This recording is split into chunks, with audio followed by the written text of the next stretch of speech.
ஆச்சி பாதாம் ட்ரிங்க். ஆச்சி பாதாம் ட்ரிங்க் ஒன்னு வாங்கினா ஒன்னு ஃப்ரீ. லாக்அப் டெத் நடக்கவே கூடாது. ஒரு குற்ற விசாரணைக்கு அழைத்து செல்லப்படுகிற நபரை எப்படி விசாரிக்கணும்னு ஒரு ஸ்டாண்டிங் ப்ரொசீஜர் ஆப்ரேஷன் ஒன்று இருக்குது. வெளிநாட்டிலலாம் நீங்கள் அடிக்கவே முடியாது. 9.5 சவரன் நகை திருடு போய்விட்டதாக வந்த புகாரின் பேரில் எப்படி விசாரிப்போம்? இந்த நகை வீட்டில் இருந்துச்சுன்னு வச்சுங்க, இது எவ்வளோ பெரிய அபாண்டம், அநியாயம். கடந்த ஆட்சி காலத்தில் நடந்த லாக்அப் மரணங்களுக்கு திமுக எப்படி போராடியதுன்னு எல்லாருக்கும் தெரியும். இப்போ ரீசெண்டாக ஜெய்பீம் படம் பார்த்துட்டு கூட சிஎம் என்ன ரியாக்ட் பண்ணாருன்னு தெரியும். இந்த மாதிரி விசாரிக்க கூடிய அதிகாரிகள் எப்படி விசாரிக்கணும்? போலீஸ்காருக்கு அஜித்குமார் எதிரி அல்ல. அஜித்குமாரை அடிக்க வேண்டும், அடித்து சாகடிக்க வேண்டும் போலீஸ்ல யாரும் தீர்மானிக்கல. ஆனால் முதல்ல அந்த தம்பியும் கூட்டு போய் அடிக்கிறீங்க, அப்புறம் தம்பி அடிச்சு அனுப்பிச்சிட்டு அண்ணனை வச்சு அடிக்கிறீங்க. போலீஸுக்கு எத்தனை பாடம் எடுத்தாலும் திருந்துவதே இல்லை. இன்னைக்கு எவ்வளோ பெரிய கெட்ட பேர். அமைச்சர் பெரிய கருப்பன் சொந்த பணத்திலிருந்து 5 லட்சம் ரூபாய் கொடுத்ததாக சமாதானப்படுத்துவதற்கு ஒரு தகவல் போகிறது. எதுக்கு அப்படி மூடி மறைக்கணும்? ஜெயலலிதா பெனிக்ஸ் அப்பா மகன் இறப்புக்கு பிறகு திமுக தீர்மானித்திருக்கணும். இன்னைக்கு திமுக அரசாங்கம் இப்படி சொல்லிக்கலாம், அன்னைக்கு தூத்துக்குடியில் நடந்தது வேற, திருபுவனம் வேறன்னு அப்படிலாம் பார்க்க முடியாது. உயிர் உயிர் தான்.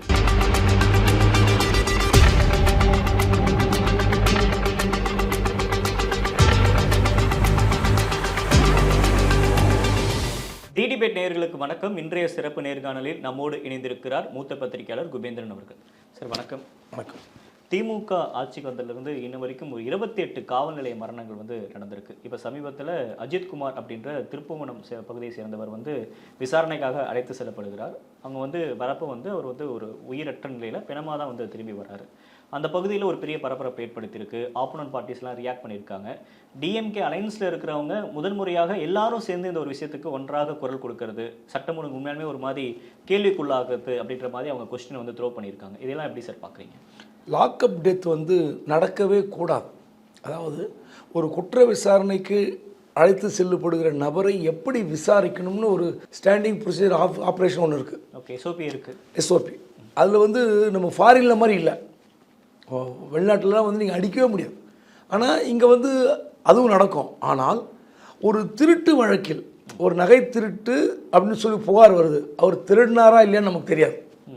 ஸோ காரில் வராங்க, ஒரு அம்மா பொண்ணு வராங்க. பொண்ணு காரை பார்க் பண்ணுறதுக்கு சாவி தராங்க. அஜித்குமார் ஒரு டெம்பரவரி எம்ப்ளாயி ஆஃப் அந்த கோயிலில் இருக்கார். அவர் பார்க் பண்ணிவிட்டு சாவி கொடுத்துட்றாரு. திரும்ப பார்த்தா காரில் அந்த நகை இல்லை. இதுதான் புகார். அப்போது இந்த 9.5 சவரன் நகை திருடு போய்விட்டதாக வந்த புகாரின் பேரில் எப்படி விசாரிப்பது? உண்மையிலே இப்போ ஒருவேளை இப்படி நடக்கலாம்.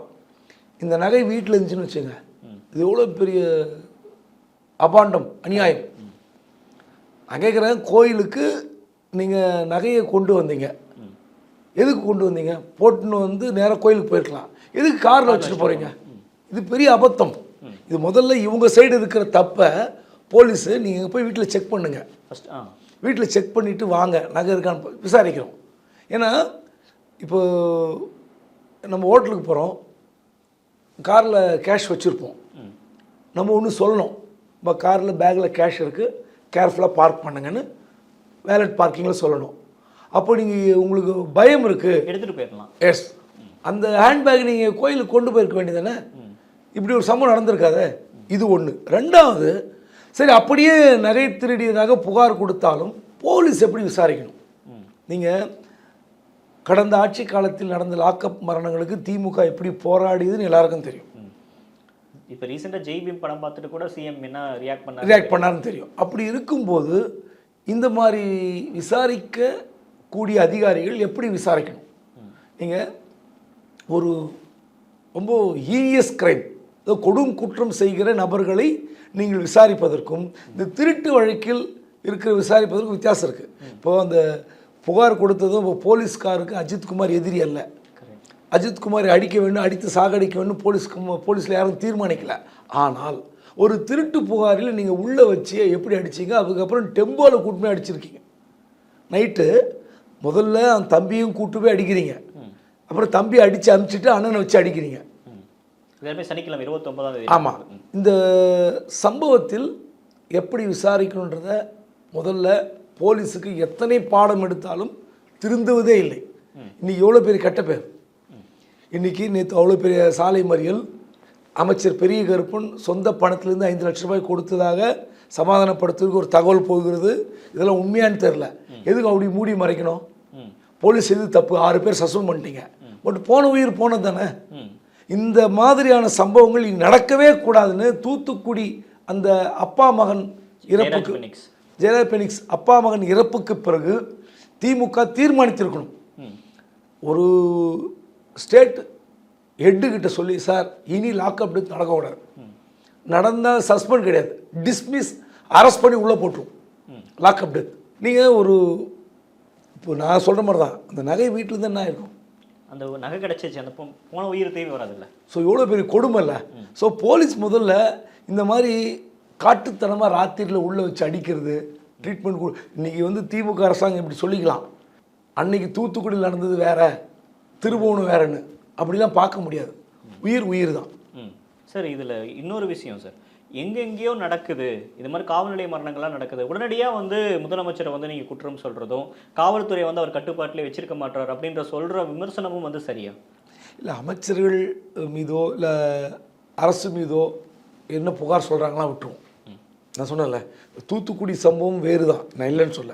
ஆனால் உடனே எப்படி ரியாக்ட் ஆவாங்க மக்கள்? என்ன பண்ணுவாங்க? வேறு வழி இல்லையே, இந்த அரசாங்கத்தை தான் சொல்லுவாங்க. இப்போ சட்டம் ஒழுங்கு சரியில்லைன்னு எடப்பாடி சொல்லுவார், வேறு வழி. அப்போது நீங்கள் அப்போ உடனே என்ன சொல்லுவாங்க? தூத்துக்குடியில் அப்படி நடந்ததுன்னு சொல்லுவாங்க. அதான் சொன்னேன் முதல்ல, என்ன சொன்னாங்க? போகக்கூடாதுன்றீங்க. அந்த ஒப்பீனியனே கிடையாது. எந்த ஆட்சி காலமாக இருந்தாலும் போலீஸுக்கு என்ன பவர்ஸ், ஏன் அடிக்கிறீங்க, எதுக்கு அடிக்கணும், அது என்ன மாதிரி கிரைம்? எல்லா கிரைமும் ஒன்றும் இல்லை. இப்போது நான் வந்து சில விஷயங்களை மாறுபடுறேன். என்கவுண்டரே வேணான்னு நான் சொல்ல மாட்டேன். நான் ஒரு பத்திரிகையாளர், உடனே என்னை விமர்சிப்பார்கள், இவர் வந்து முட்டாள்தனமாக பேசுகிறார், இவர் பத்திரிகையாளரே இல்லை. நீங்கள் என்கவுண்டரே இல்லைன்னா நீங்கள் கட்டுப்படுத்தவே முடியாது குற்றத்தை. எந்த அரசாக இருந்தாலும் குற்றம் நடக்கும், எந்த ஆட்சியாளராக இருந்தாலும் குற்றம் நடக்கும். ஆனால் அந்த குற்றத்தை எப்படி தடுக்கிறீர்கள், அல்லது சம்பவம் நடந்த பிறகு எப்படி ரியாக்ட் பண்ணுறீங்க, இது ரெண்டும் ரொம்ப முக்கியம். போலீஸில் ஒரு புகார் கொடுத்தோடனே அது எப்படி எடுத்துக்கிறாங்க, தட்டி கழிக்காமல் உடனே எடுத்துக்கிறதா, அதன் பிறகு அந்த சம்பவத்தில் கண்டுபிடிக்கப்பட்ட பிறகு என்ன மாதிரி நடவடிக்கை எடுக்கிறார்கள், இதுதான் முக்கியம். நீங்கள் இல்லைன்னா ஆட்சிக்கு தான் போகும். இப்போது திருநெல்வேலியே தூத்துக்குடியே ஒரு எஸ்ஐ ஒருத்தர் சிஎம் வீட்டில் வேலை பார்த்த ஒரு ரிட்டையர்டு எஸ்ஐயை கொலை பண்ணாங்க. என்ன ஆச்சு? புகார் கொடுத்து போலீஸார் அலட்சியமாக இருந்தார்கள். ஸோ முதல்ல தப்பு.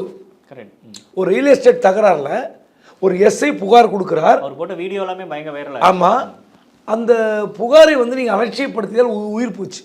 ஸோ இது ரொம்ப முக்கியம். ஸோ எந்த புகாரையும் அலட்சியப்படுத்தாமல் விசாரிக்கணும். ஒரு 100க்கு ஒரு கால் வருதுங்க, அது வந்து தப்பான காலாக கூட இருக்கலாம். இப்போ வந்து நீங்கள் பார்த்தீங்கன்னா இங்கே குண்டு வைத்து விட்டார்கள், அங்கே குண்டு வைக்கலாம், ஆனால் போய் செக் பண்ணுவாங்க, அது ஓக்ஸ் கால் புரளியாக தான் இருக்கும். ஆனாலும் ஏன் செக் பண்ணுறாங்க? அது நடந்து எடுத்துக்கக்கூடாது. எஸ், அந்த மாதிரி தான் இந்த எந்த விஷயத்தையும் போலீஸார் எப்படி கையாள வேண்டும் என்று ஒரு வரைமுறை வகுத்து நீங்கள் தொடர்ச்சியாக வந்து போலீஸுக்கு வந்து ட்ரைனிங் கொடுத்துக்கிட்டே இருக்கணும். அந்த சென்சிடைசேஷன் ஒரு ப்ரோக்ராம் இருக்கும். அவங்க வந்து என்ன, அவங்க தான் வந்து அதிகமாக ப்ரெஷர், அதிகமாக மன அழுத்தத்துக்கு ஆளாகிற துறை போலீஸ். ராத்திரியும் பகலும் வேலை செய்கிற துறை. தமிழ்நாட்டில் எவ்வளோ போலீஸ் இருக்கணும்? இன்றைக்கி இத்தனை கோடி பேர் மக்களுக்கு வெறும் ஒரு 1 லட்சம் பேர் தான் இருப்பாங்க. ஆஃபீஸர்ஸ் வந்து 1.25 கோடி இருக்கும். பட் ஒன்றுமே பத்தாது இது. அப்படி இது மற்ற ஸ்டேட்டில் உடனே சொல்லுவாங்க, மற்ற ஸ்டேட்டில் இது ரொம்ப மோசமாக. நான் கம்பேரே பண்ண மாட்டேன்.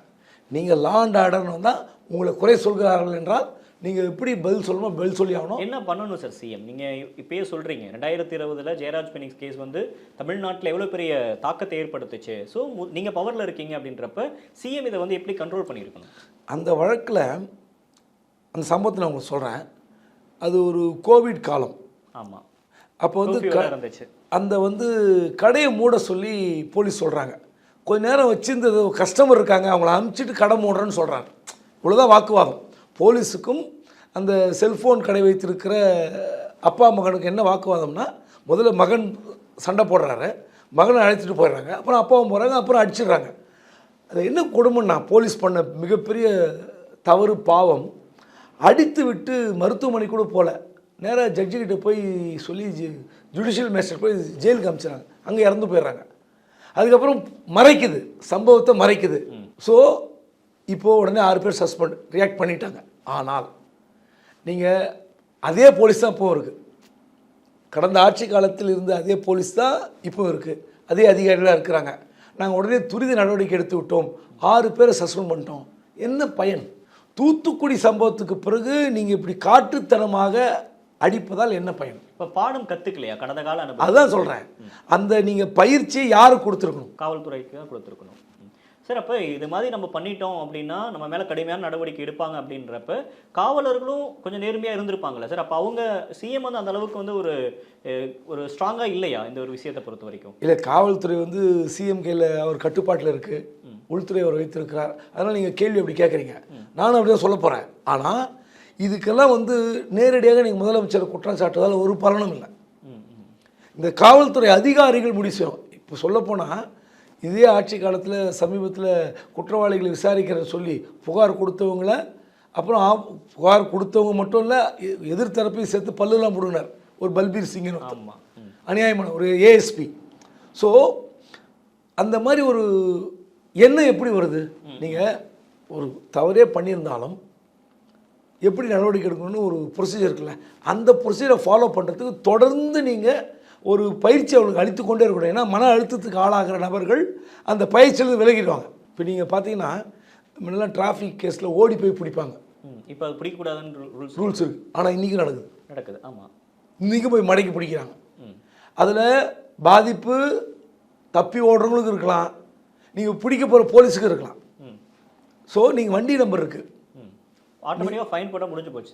இல்லை, அவங்கள ஈஸியாக கொண்டு வர முடியும். இல்லை, ஒருவேளை அந்த வண்டியை பயன்படுத்தி வேறு குற்றவாளி தப்பி செல்லக்கூடாதுன்ற ஆதங்கம், பயம் போலீஸுக்கு இருக்கலாம். அந்த வண்டி அவர் தான் நமக்கு தெரியாது, வேறு கொலை குற்றவாளியாக இருக்கலாம், இல்லை செயின் ஸ்நாச்சிங் பண்ணிட்டு ஓடலாம். வண்டி நம்பரை பிடிச்சி சேஸ் பண்ணி மைக்கில் அடுத்து செக்மெண்ட்டில் போய் பிடிக்கலாம், அலர்ட் பண்ணலாம். ஸோ இதெல்லாம் வந்து போலீஸுக்கு வந்து எப்படின்னா, நீங்கள் எத்தனை பயிற்சி அளித்தாலும் சிலர் திருந்து போவதில்லை. ஆனால் இந்த திருந்தாத ஜென்மங்கள் இருப்பதால் யாருக்கு நஷ்டம்? இப்போ நீங்கள் ஒட்டுமொத்தமாக கவர்மெண்ட் அசிங்கப்படுது. இப்போ நீங்கள் திராவிட மாடல் ஆட்சி, இதுதான் திராவிட மாடல் ஆட்சியான்னு கேட்குறாங்க. நீங்கள் கடந்த கால ஆட்சி மாதிரி இல்லை, நாங்கள் நல்லா ஆட்சி நடத்துகிறோம், சட்டம் ஒழுங்கு கட்டுப்பாட்டில் இருக்கிறது சொன்னால் ஒரு உயிர். இன்னும் சொல்ல போனால் அந்த தம்பியும் பேட்டி கொடுத்துருக்காரு, என் அண்ணன் முன்னால் என்னையும் அடித்தார்கள் பேட்டி கொடுத்துருக்காரு. அது எவ்வளோ கொடுமை, அது முட்டி போட வச்சாங்க. இல்லை, நான் கேட்குறேன், 1/2 மணி நேரம் வச்சு அடிச்சிருக்கீங்க, அதுவும் எங்கே ஏதோ காட்டில் கூட்டுமே அடிச்சிருக்கீங்க. நான் என்ன கேட்குறேன், ஸ்டேஷனில் வச்சு விசாரிக்கும் போது கேமரா இருக்குது, அதனால் அங்கே வச்சு அடித்தா தெரிஞ்சிடும்னு காட்டில் போய் இருட்டில் போய் அடிக்கிறீங்க. அடுத்து இவனை ஸ்டேஷனில் அடித்தா தெரிஞ்சிடுன்ட்டு டெம்போவில் வச்சு அடிச்சிருக்கீங்க இந்த அஜித்குமாரை. முட்டாள்தனம் அது, முட்டாள்தனம் கூட இல்லை, அயோக்கியத்தனம் அது, காட்டு மிராண்டித்தனமான ஒரு செயல். ஆமாம் சார், இப்போ இந்த வழக்கை தாண்டி இப்போ இந்த ஜெயராஜ் கேஸ்லேயே வந்து அரெஸ்டாகி உள்ளே இருக்கக்கூடிய அந்த இதில் வந்து ட்ரையல் இன்ன வரைக்கும் பெண்டிங்கில் தான் இருக்குது. இது மாதிரி விசாரித்து இது மாதிரி தப்பு பண்ண உள்ளுக்குள்ளே இருக்கக்கூடிய காவலர்கள் மீது வந்து நடவடிக்கை எடுக்க மாட்டாங்க. நடவடிக்கை எடுத்தால் தானே காவலர்களுக்கு ஒரு பயம் வரும். அவங்க வந்து அவங்களுக்கு தீர்ப்பு வாங்கி கொடுக்கறதுல என்ன சிக்கல் இருக்குது? இந்த அதிகாரிகள் என்ன பண்ணுவாங்கன்னா, இந்த மாதிரி கேஸில் வந்து 1-2 எக்ஸஸ் நடக்கும். அப்போ ஒவ்வொரு முறையும் நீங்கள் 5 பேர் 10 பேர் ஜெயிலில் போட்டு பண்ணிங்கன்னா காவலர்கள் பயந்து விடுவார்கள். அந்த நடைமுறை வந்து சிக்கலாயிரும். அவங்களுக்கு ஜெயிலுக்கு போயிட்டாங்கன்னா அப்புறம் மற்ற யாருமே வந்து விசாரிக்க மாட்டாங்க, கேஸை விசாரிக்க மாட்டாங்கன்னு ஒரு பொய்யான கற்பிதம். ஓகே, இது தப்பு. பாருங்கள், போலீஸ்லேயும் தப்பு பண்ணுறவங்க இருக்காங்க, வக்கீல் துறையில் தப்பு பண்ணுறாங்க, நீதிபதி துறையில் தப்பு பண்ணுறாங்க, எல்லாருமே தப்பு பண்ணுறாங்க. அப்போ தப்பு செஞ்சால் தான் தண்டனை. நீங்கள் அந்த ஆஸ்பெக்டில் பார்க்கணும். தவிர இந்த மேலதிகாரிகள் என்ன பண்ணுவாங்கன்னா, அவங்கள காப்பாற்றுவதற்கு இறங்குவாங்க. அந்த 5 பேர் சார் 5 பேர் தூக்கி ஜெயிலில் போட்டால் கஷ்டம் சார், டிபார்ட்மெண்ட்டு அவங்க வீடு அடித்தாங்க, அவங்களாம் அவங்களுக்கு எதிரியா? அப்படி கிடையாது. யார் மேலே இருக்கிற கோபத்தையோ யார் மேலே இருக்கிறையோ ஆதங்கத்தையோ நீங்கள் எங்கேயோ பழித்துக்கிறீங்க. அது எவ்வளோ பெரிய தப்பு இல்லை? அந்த 2 உயிர் போச்சு தூத்துக்குடி. அதுக்கப்புறம் என்ன மாதிரியான ஒரு சிறப்பான திட்டத்தை நீங்கள் கொண்டு வந்திருக்கணும் போலீஸ் ஸ்டேஷனுக்கு? இந்த ஆட்சியில் 4 வருஷத்தில் எத்தனை டெத் சொன்னீங்க? 28.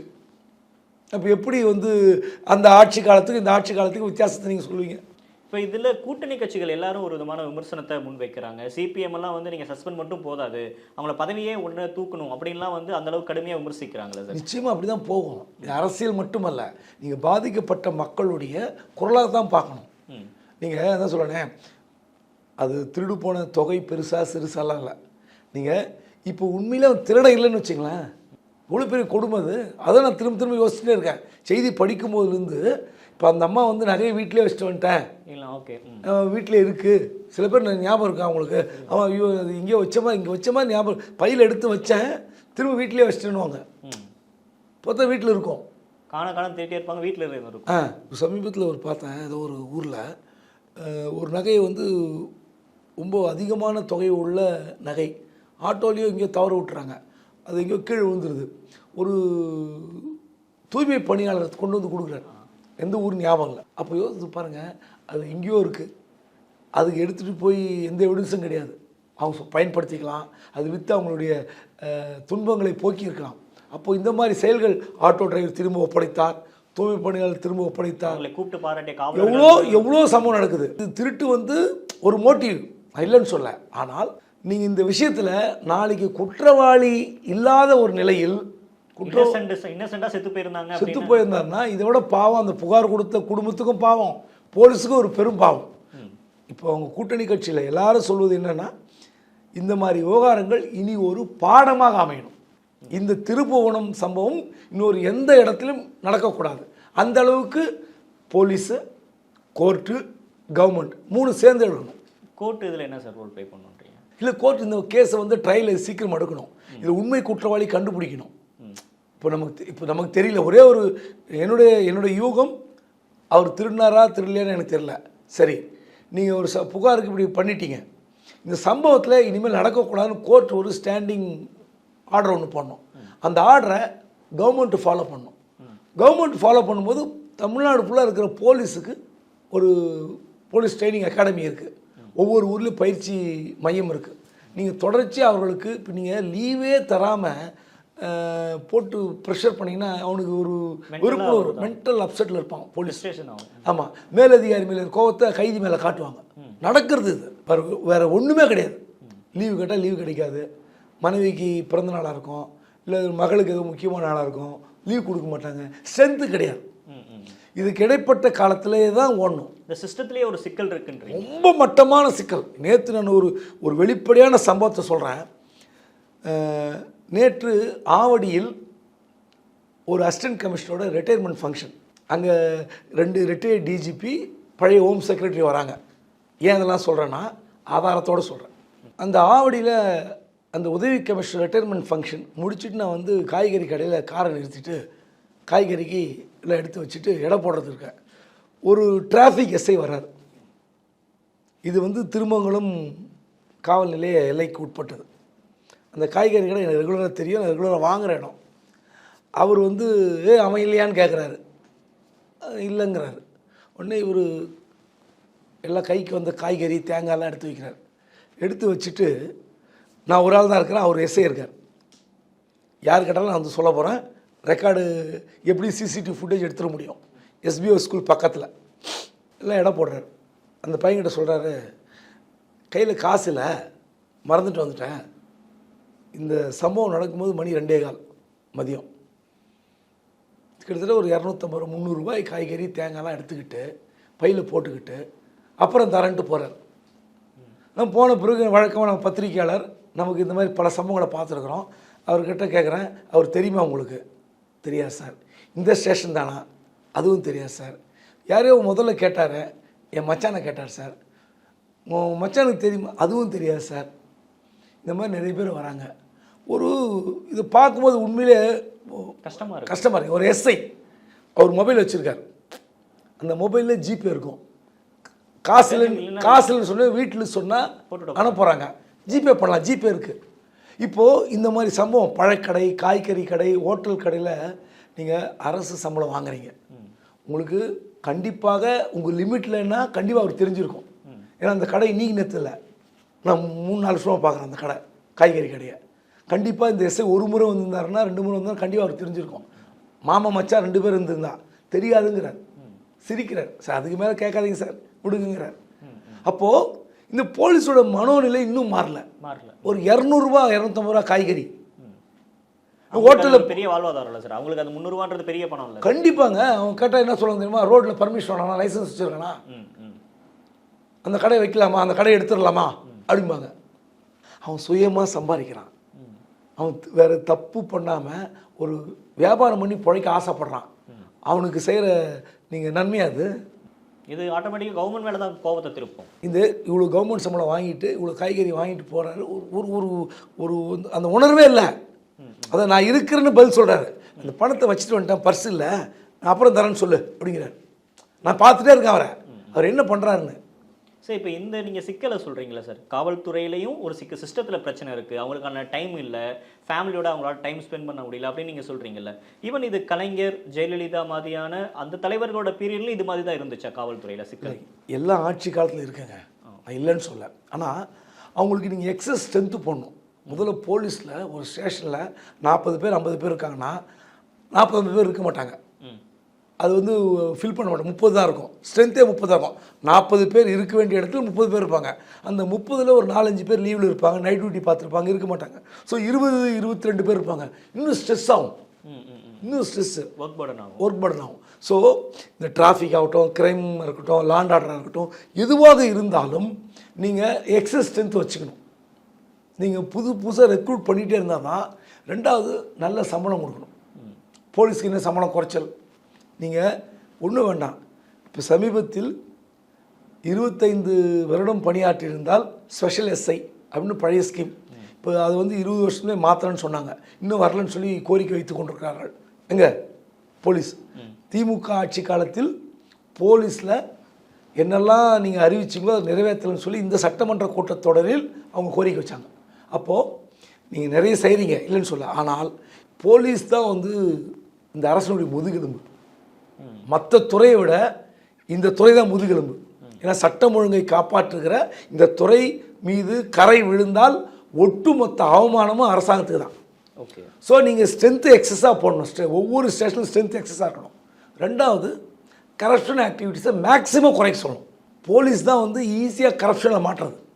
அது சொல்லணே, மேலதிகாரிகள் வேறு, அவங்க வாங்குகிற லஞ்சம், அவங்க செய்கிற ஊழல் வேறு, இவங்க செய்கிற ஊழல் வேறு. ஆனால் இது அப்பாவி மக்களை பாதிக்கிற செயல். ஒரு உயிராகட்டும், ஒரு கடையில் போய் மாமூல் வாங்குறதாகட்டும், இதெல்லாம் வந்து மேலதிகாரிகள் கூட போகலாம், நான் இல்லைன்னு சொல்ல. ஆனால் நீங்கள் இதெல்லாம் வந்து நீங்கள் சொன்னீங்களே, அவனுடைய ஒரு நாள் லாபமாக கூட இருக்கலாம். அப்படி இருக்கும்போது அவனுக்கு எவ்வளோ ஏக்கம் இருக்கும். அவனால் எதிர்த்து பேச முடியுமா? முடியாது. சண்டை போட்டால் என்ன ஆகும்? இன்னொரு திருபுவனம் கேஸ் ஆகும், இன்னொரு திருபுவனம். ஸோ நீங்கள் எவ்வளோக்கு எவ்வளோ இந்த போலீஸுக்கு புதிய பயிற்சிகள், மன அழுத்தத்தை போகுகிற பயிற்சிகள். ரெண்டாவது, கிரைம் கேஸில் எப்படி பிடிக்கணும். ஆனால் போலீஸ் ஒத்துக்கவே மாட்டாங்க. நாங்கள் புகார் கொடுத்தா விசாரிக்கலாம், எங்களை வந்து கோச்சிக்கிறீங்களா, திருடு போச்சுன்னா நீங்கள் வந்து கத்த மாட்டீங்களா, அப்போ எப்படி விசாரிக்கிறது? அவனுக்கு பிரியாணி வாங்கி கொடுத்து அப்போ சாப்பிட்டுட்டு பார்த்து செய்ப்பா அப்படின்னு சொல்லணுமா? கடமை கண்ணி கட்டுப்பாடு படத்தில் சத்யராஜ் பண்ணுறாரு, அப்படி பண்ணணுமா? இப்படிலாம் காப்பாங்க. என்ன சொல்கிறேன், நிறைய சயின்டிஃபிக் டெக்னிக்ஸ் வந்துருச்சு. டிடக்ஷனுக்கு ஏகப்பட்ட விஷயம் இருக்குது, அதை இம்ப்ளிமெண்ட் பண்ணுங்க, அவ்வளோதான். அறுவை சிகிச்சையில் குணம் இது ஆயுட்கால நிவாரணம். டாக்டர் ஸ்ரீவர்மாஸ்.